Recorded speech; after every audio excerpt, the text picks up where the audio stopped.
Ooh. Hey guys, Brian Stevens here, Frank Ray with the National Real Estate Post. Want to let you know that Remen Wholesale is looking for account reps that are seasoned, maybe professional, good guys, right? Okay, experienced. So if that's you and you're thinking about making a move, all you want to do is click this banner right over there.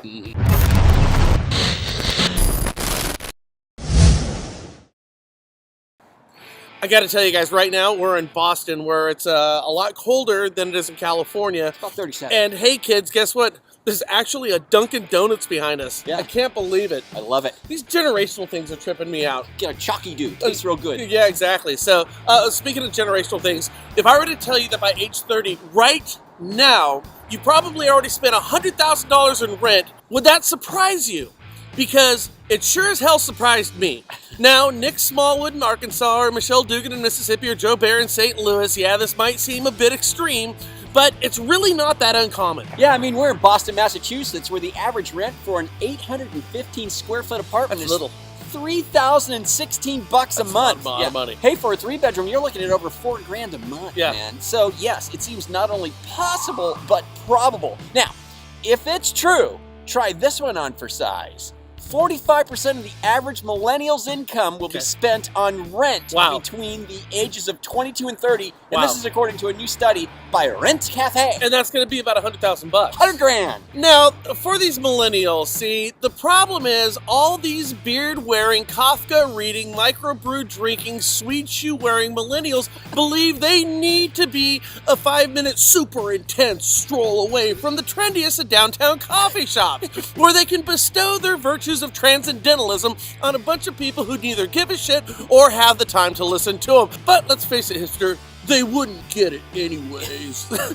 See, the downtown properties that facilitate the scenarios that I just laid out cost a lot of money to rent and even more money to buy. Now, in support of the uber metro hipster millennials, they seem to have different values than our generation. And some of you would say that owning a home is not part of the equation. It's true. Okay? But if you think of it, neither was it the case in the 1970s when you now 60-year-olds were following Rajneesh Param in Central Oregon. That's true.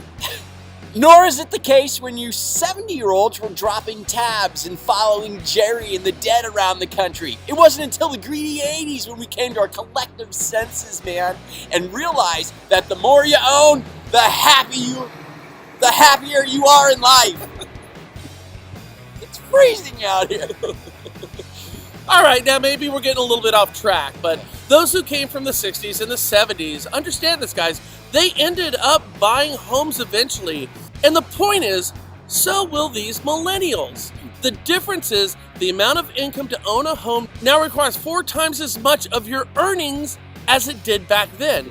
Meaning, the longer the millennials wait, my lips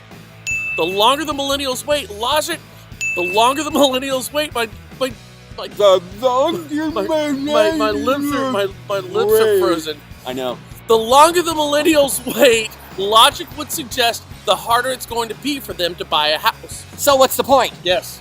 As life is a game of compromise, and it is, Yep. so is the place where you live and the manner in which you live. Sure, I want a downtown penthouse, but that check's gonna bounce, baby. Perhaps if I move out a bit, you know, Right. and then I can The burbs. commute to the city, which is not ideal, but I can fix my housing expense and grow a little bit of wealth in the process via home ownership Right. and maybe a little weed if you live in California.